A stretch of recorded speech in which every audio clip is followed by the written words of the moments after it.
Selamat siang dan salam sejahtera bagi kita semua. Berjumpa lagi dengan saya, Eka Wahyu Prakoso, NIM 185214093. Dan di sini saya dari program KKN Universitas Sanata Dharma Yogyakarta, angkatan yang ke-63 akan melanjutkan penyuluhan dari part yang pertama. Dan saat ini kita akan sama-sama belajar tentang penyakit berbasis lingkungan bagian yang kedua.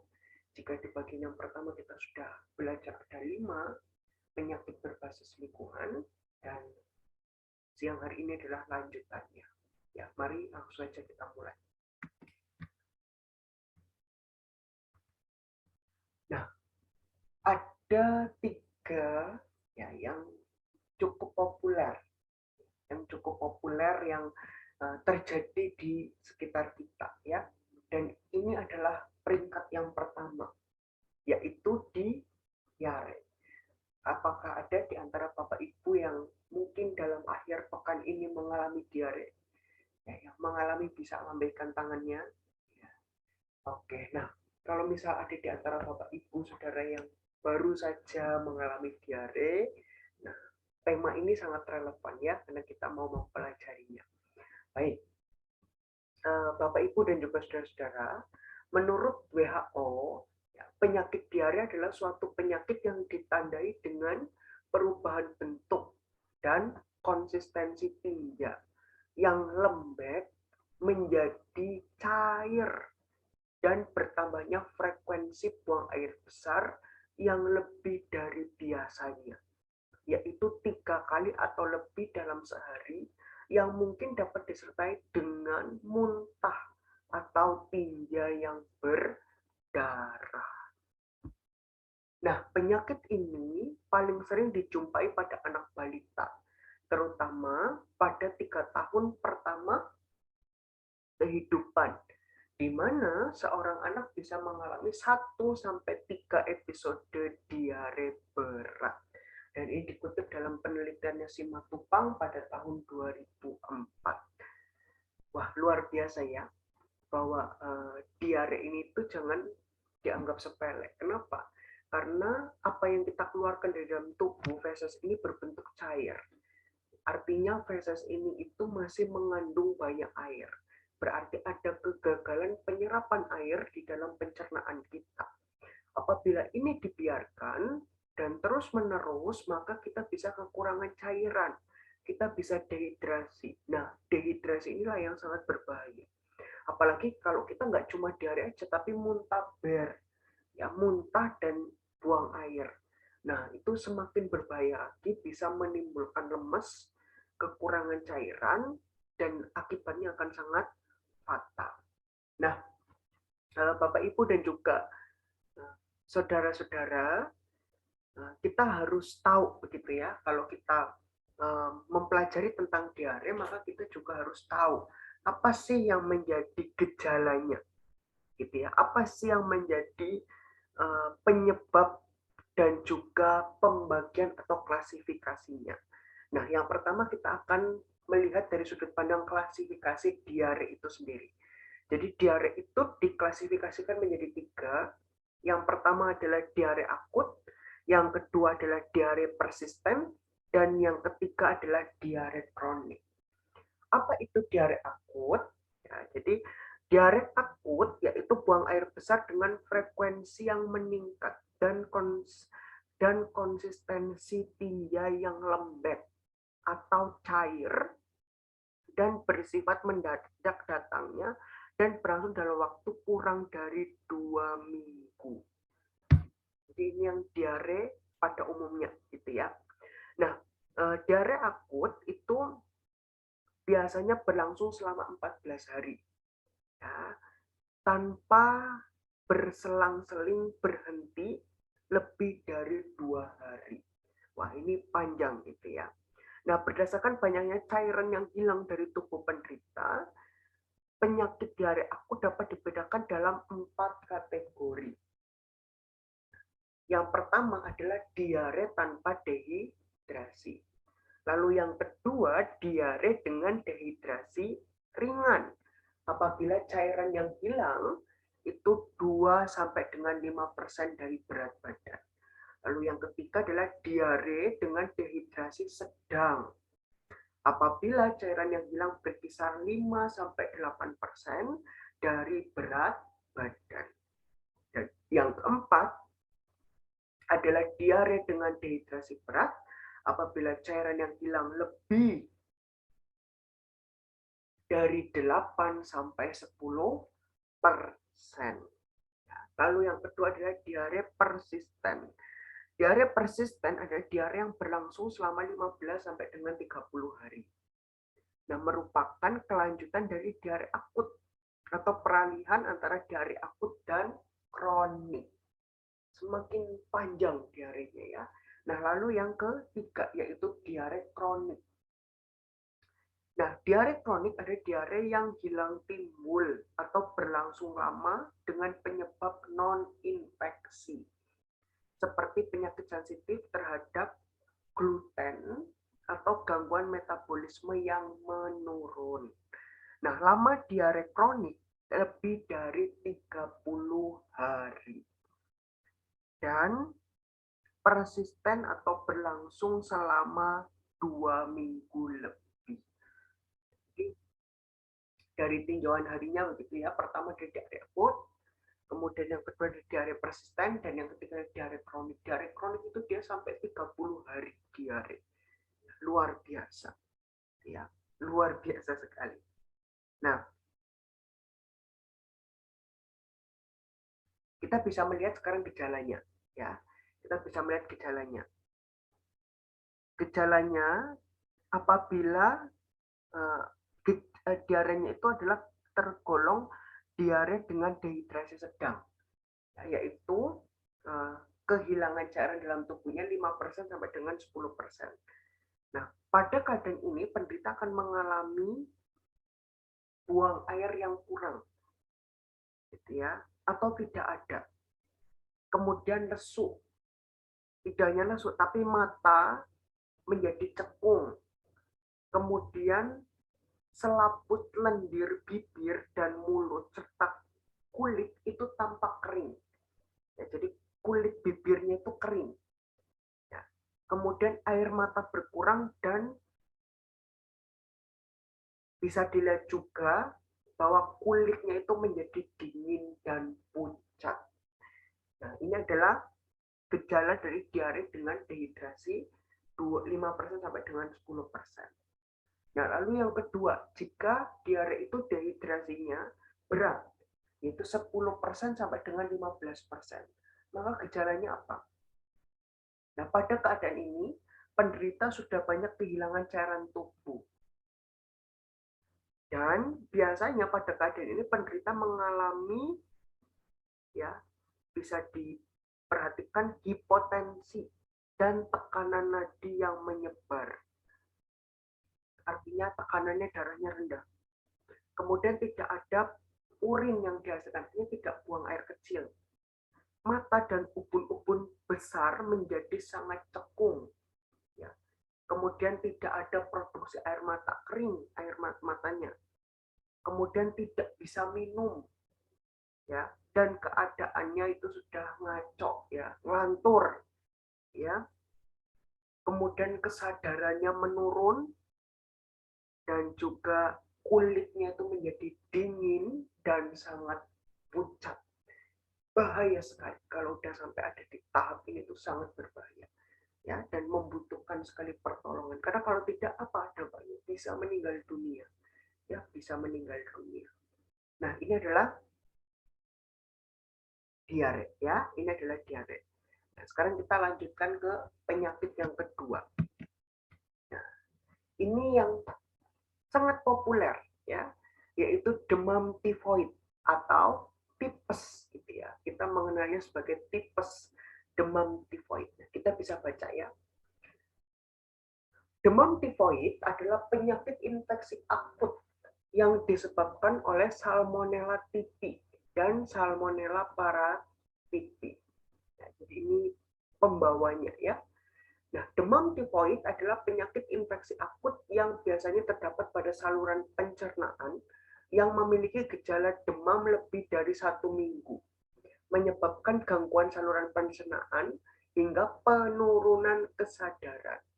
Nah, demam tifoid merupakan penyakit tropik sistemik bersifat endemis dan masih merupakan problem kesehatan masyarakat di dunia. Ini dikutip dari penelitiannya Rahman et al. Pada tahun 2009. Kemudian data WHO, World Health Organization, menyebutkan angka insidensi di seluruh dunia terdapat sekitar 17 juta per tahun, dengan 600.000 orang meninggal karena demam tifoid. Dan 70% kematiannya terjadi di Asia. Ini diambil dari Departemen Kesehatan RI pada tahun 2013. Luar biasa ya. Jadi demam tifoid ini. Nah, sekarang kita harus memperhatikan ya, apa sih gejala dari demam tifoid itu sendiri? Ya, nah, kita bisa perhatikan bahwa gejala yang dialami oleh demam tifoid ini terkadang kita mengiranya bahwa dia ini infeksi biasa, ya. Tapi sejujurnya itu tidak, karena dia ini punya perbedaan, begitu ya, punya perbedaan yang mencolok, ya. Dari apa? Kita bisa lihat ya, bahwa penularan, gitu ya, bahwa penularan yang dapat terjadi karena akibat dari demam tifoid itu berbagai macam, ya. Itu bisa dari makanan, kemudian bisa dari jari tangan, dari kuku, kemudian dari muntahan, kemudian dari lalat, kemudian juga bisa dari feses. Jadi itu adalah medianya. Kemudian beberapa kondisi kehidupan manusia yang sangat berperan pada penularan demam tifoid. Yang pertama, apabila higiene perorangan itu rendah. Maksudnya apa? Seperti budaya cuci tangan, ya, yang sangat kurang. Nah, ini tuh kadang kita tidak memperhatikan anak-anak kita ya, anak-anak kita yang suka main ke sana kemari, yaitu suka tidak memperhatikan cuci tangan. Nah, itu berbahaya. Itu bisa menjadi media penularan penyakitnya. Kemudian apalagi higiene makanan, ya. Kemudian tidak memperhatikan ya, kesehatan makanan yang kita konsumsi, minuman yang dikonsumsi itu tidak diperhatikan. Ya. Kemudian sanitasi lingkungan yang kumuh. Sanitasi lingkungan yang kumuh itu berkaitan dengan apa? Pengelolaan air limbah yang tidak baik, kotoran, kemudian sampah. Nah, itu bisa menjadi media penularan. Kemudian penyediaan air bersih untuk warga yang tidak memadai. Kemudian jamban keluarga yang tidak memenuhi syarat. Kemudian pasien ya, atau pembawa tifoid yang tidak diobati secara sempurna dan belum membudayakan program imunisasi untuk tifoid. Nah, itu ya. Nah, kemudian gejala klinisnya. Ya, kita bisa melihat di sini gejala klinisnya. Yang pertama adalah demam. Ya, dan ini lumrah terjadi begitu ya. Nah, jadi demamnya ini kita bisa melihat ya bahwa pada kasus-kasus yang khas demam berlangsung selama 3 minggu. Nah, bersifat suhunya itu tidak tinggi. Jadi suhunya itu tidak terlalu tinggi. Nah, pada minggu pertama suhu tubuh berangsur-angsur meningkat setiap hari. Nah, biasanya menurun pada pagi hari dan meningkat lagi pada sore atau malam hari. Nah, dalam minggu kedua, penderita terus berada dalam keadaan demam. Nah, dalam minggu ketiga, suhu tubuh berangsur-angsur turun dan normal kembali pada akhir minggu ketiga. Jadi gejalanya itu demam. Ya, kemudian yang kedua, gangguan pada pencernaan. Nah, pada mulut, kemudian pada nafasnya, itu kita bisa bisa melihat bahwa orang yang kena tipes yaitu baunya itu tidak sedap. Jadi aroma mulutnya itu berbau. Kemudian bibirnya kering dan pecah-pecah. Kemudian lidahnya itu ditutupi selaput putih kotor. Ya. Dan kita juga bisa lihat ada kemerahan ya itu pada lidahnya, pada lidah penderitanya. Nah, lalu apalagi? Itu secara yang nampak, yang tidak nampak apa? Di sini terlihat bahwa hati dan limpanya itu membesar. Ya, hati dan limpa membesar disertai nyeri ya pada perabaan dan juga disertai konstipasi atau susah buang air besar. Nah, itu ya. Lalu yang ketiga adalah gangguan kesadaran. Nah, di poin yang ketiga ini, gangguan kesadaran, umumnya kesadaran penderita menurun walaupun tidak seberapa dalam, yaitu apatis ya. Jadi ngaco gitulah, ngigo gitu ya. Ini juga bisa terjadi pada demam tifoid ya. Memang dia parah. Nah, kemudian kita bisa melihat selanjutnya adalah faktor yang mempengaruhi kejadian demam tifoid. Ya, faktor-faktornya apa saja? Yang pertama adalah kebiasaan jajan. Ini perlu diperhatikan. Kebiasaan makan di luar rumah atau jajan mempunyai risiko yang lebih besar untuk terkena penyakit demam tifoid.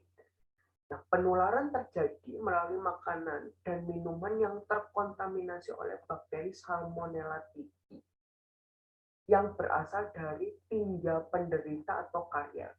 Nah, demam tifoid dapat menyerang semua kelompok umur. Akan tetapi, kelompok usia produktif mempunyai risiko yang lebih besar dibandingkan dengan usia non-produktif.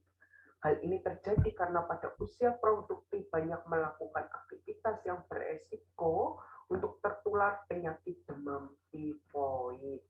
Nah, insiden pada kelompok anak dan orang tua relatif kecil, bahkan pada umur di atas 70 tahun sangat jarang.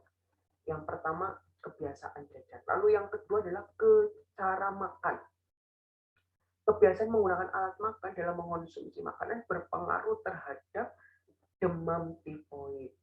Nah, ini kita bisa melihat apabila makannya itu bersama-sama di dalam satu tempat gitu ya dan tanpa menggunakan sendok. Nah, itu bisa menjadi media penularan penyakit tipes ya. Jadi makannya pakai tangan rame-rame, wah, satu tangan satu mulut ya, tangan yang masuk mulut itu pegang-pegang nasi dan lauk.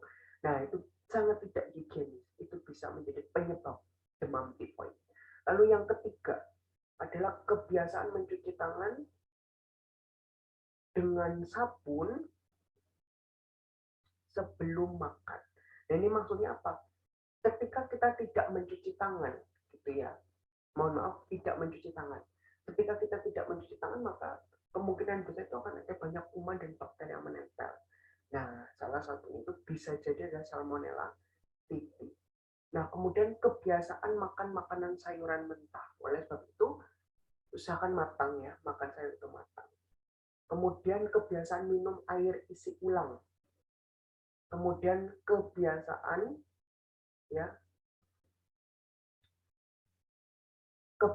untuk kita tidak menjaga kebersihan sanitasi saat buang air besar. Nah, itu ya. Jadi kita harus betul-betul bersih saat buang air besar itu, saat buang air besar itu harus bersih. Nah, kemudian kita punya riwayat demam tifoid. Jadi ini adalah tentang demam tifoid atau penyakit tipes. Nah, sekarang yang ketiga. Yang ketiga adalah trikuriasis.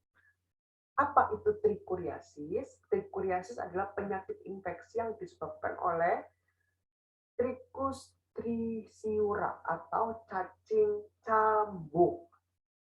Cacing cambuk ini hidup di usus besar manusia. Nah, tuh ya. Makanya kita penting sekali untuk minum obat cacing. Obat cacing yang diminum berapa banyak? 6 bulan ya. Kita minum obat cacing itu 6 bulan sekali. Dan itu sangat penting gitu ya. Kenapa? Kok sangat penting? Tuh. Ya karena itu bisa mematikan cacing-cacing yang ada di pencernaan kita. Ya. Usus besar ini cacing cambuk. Ya. Nah, cacing ini tersebar penularannya melalui tanah. Cacing ini tersebar di seluruh dunia dan paling tinggi berada di daerah panas dan lembab seperti di negara tropis dan juga di daerah-daerah dengan sanitasi yang buruk. Cacing ini jarang dijumpai di daerah yang gersang, sangat panas atau sangat dingin. Cacing ini merupakan penyebab infeksi cacing kedua terbanyak pada manusia di daerah tropis. Nah, khususnya Indonesia. Nah, sekarang kita melihat nih penularannya, ya. Kita melihat penularannya. Penularan biasanya terjadi melalui makanan. Cara penularan adalah tidak langsung, terutama karena kebiasaan menggigit atau menjilat benda-benda yang terkontaminasi atau karena mengonsumsi sayuran yang terkontaminasi. Trisiuarisis tidak langsung ditularkan dari orang ke orang. Nah, telur yang keluar bersama dengan tinja dalam keadaan belum matang, ya, artinya belum membelah, tidak infektif. Nah, telur ini perlu pematangan pada tanah selama 10-14 hari sampai terbentuk sel infektif yang berisi embrio di dalamnya. Dengan demikian cacing ini termasuk ya memerlukan gitu ya tanah yang baik untuk perkembangan telur, yaitu tanah yang hangat, basah dan juga teduh. Nah, manusia mendapatkan infeksi jika telur infektif itu tertelan. Ya. Nah, setelah telur tertelan, maka telur itu akan menetas di dalam usus halus. Kemudian larva berpindah ke usus besar dan menancapkan kepalanya di dalam lapisan usus menempel pada usus. Ngeri ya. Kemudian setiap larva akan tumbuh sepanjang 12,5 cm dan berkembang menjadi cacing dewasa. Setelah dewasa, cacing akan turun ke usus besar dan menetap dalam beberapa tahun. Bayangkan panjangnya itu 12,5 cm itu panjang sekali loh. Ya. Kemudian menetap di usus besar selama beberapa tahun. Nah, cacing betina dewasa menghasilkan sekitar 5.000 telur per hari dan dibuang melalui tinja. Jelas sekali bahwa larva tidak mengalami migrasi dalam sirkulasi darah ke paru-paru. Telur cacing ditemukan dalam tinja setelah 70-90 hari sejak menelan telur dengan embrio. Wah, berbahaya ya. Nah, lalu gejalanya apa? Nah, kita bisa perhatikan. Perkembangan larva trichuris di dalam usus biasanya tidak memberikan gejala klinik yang berarti, walaupun dalam sebagian perkembangannya larva memasuki usus ya. Nah, proses yang berperan dalam menimbulkan gejala yaitu trauma oleh cacing dan dampak toksik. Trauma pada dinding usus terjadi karena cacing ini membenamkan kepalanya pada dinding usus. Cacing ini biasanya menetap ya pada usus dan akan terjadi infeksi yang ringan yaitu kerusakan dinding usus. Infeksi cacing ini memperlihatkan adanya respon yang ditunjukkan dengan adanya peradangan ya. Nah, gejala pada infeksi ringan dan sedang tidak kelihatan gitu ya, tapi dampaknya apa? Orang-orang itu jadi susah tidur, nafsu makannya hilang, gugup, gelisah, kemudian nyeri, muntah, buang air besar, perut kembung. Nah, itu adalah contoh gejala-gejalanya. Nah, pada infeksi yang berat, nah itu biasanya itu sampai diare, ya mencret, yang bahkan diarenya itu tuh mengandung darah, lendir, nyeri, yang kemudian anemia, penurunan berat badan, dan pada infeksi yang berat ini juga bisa menyebabkan adanya disenteri. Nah, tuh ya. Dan itu adalah dampak gejala ya dari trihiuresis. Nah, sekarang yang bagian yang terakhir adalah faktor resiko lingkungan. Kita harus tahu nih, faktor resiko lingkungan yang berpengaruh. Ya, yang pertama itu dari lingkungannya itu sendiri. Nah, penyakit cacingan biasanya terjadi di lingkungan yang kumuh, terutama di daerah kota atau daerah pinggiran. Nah, kalau kita bisa lihat, kenapa kok di daerah kumuh? Karena memang kadang-kadang itu makanan dibuang begitu saja, kotoran dibuang begitu saja. Itu bisa jadi media penularan ketika sudah terkontaminasi dengan air. Ya, terkontaminasi dengan air. Lalu yang kedua adalah tanah. Penyebaran penyakit cacingan dapat melalui terkontaminasinya tanah dengan tinja yang mengandung telur, ya, Trichuris trichyura. Ya, jadi telur tumbuh dalam tanah liat yang lembab dan tanah dengan suhu optimal, kurang lebih 30 derajat Celcius. Kemudian yang ketiga adalah iklim. Ya, penyebaran Trichuris trichyura yaitu di daerah tropis karena tingkat kelembabannya cukup tinggi. Sedangkan untuk lingkungan yang paling cocok sebagai habitat dengan suhu dan kelembaban yang tinggi, terutama di daerah perkebunan dan pertambangan. Ya, nah, yang terakhir adalah status gizi. Cacingan dapat mempengaruhi pencernaan. Kenapa? Karena makanan yang masuk dan yang keluar. Kemudian dapat berpengaruh juga dengan absorpsi atau penyerapan. Nah, ketika infeksi cacingan itu bisa menimbulkan kekurangan gizi. Ya, perhatikannya. Cacingan itu bisa mengakibatkan kekurangan gizi.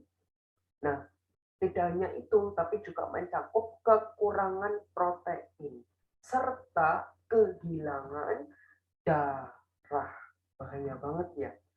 Nah, selain dapat menghambat perkembangan fisik, terus dapat terjadi anemia, gitu ya, dan kecerdasan dan produktivitas kerja yang menurun, cacingan ini juga dapat menurunkan ketahanan tubuh sehingga mudah terkena penyakit lain.